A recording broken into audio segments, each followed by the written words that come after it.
coach at Celtic Boys Football Club has been jailed for 6 years after admitting a string of historical sex offences against young boys. Jim McCafferty attacked 10 victims over several decades from the 1970s. And ITV News has learned the 73-year-old has links to another convicted paedophile football coach, Barry Burnell. Our Scotland correspondent Peter Smith reports.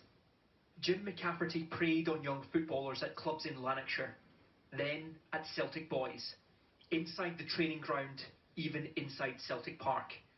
Today he admitted in court what he's already confessed to on camera. What I'm really on here about tonight is to apologise to all the young people that I've been back to, and to say, I'm really, really sorry.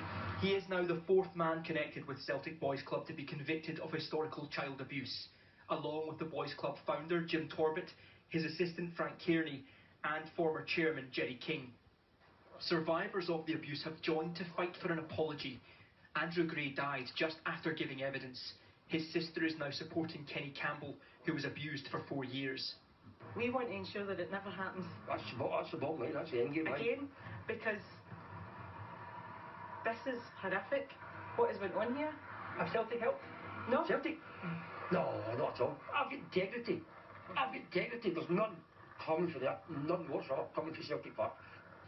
Celtic Football Club have made no comment on today's conviction.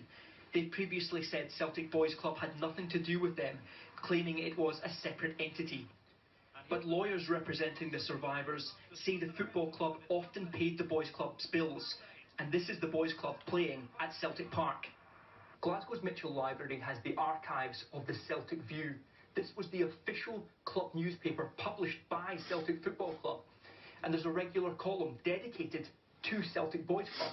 It's written by Frank Kearney, one of the Boys Club coaches, who's now been convicted of historical abuse. And in it there's a picture here of Kenny Campbell wearing the green and white hoops, standing on the Celtic Park pitch with his abuser Jim Torbett.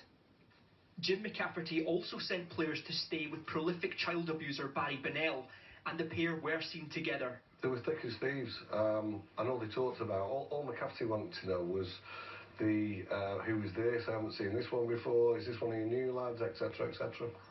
Those who were abused gave so much of their youth to Celtic. Now they want the club they love to give them something in return. An apology. Peter Smith, ITV News, Glasgow.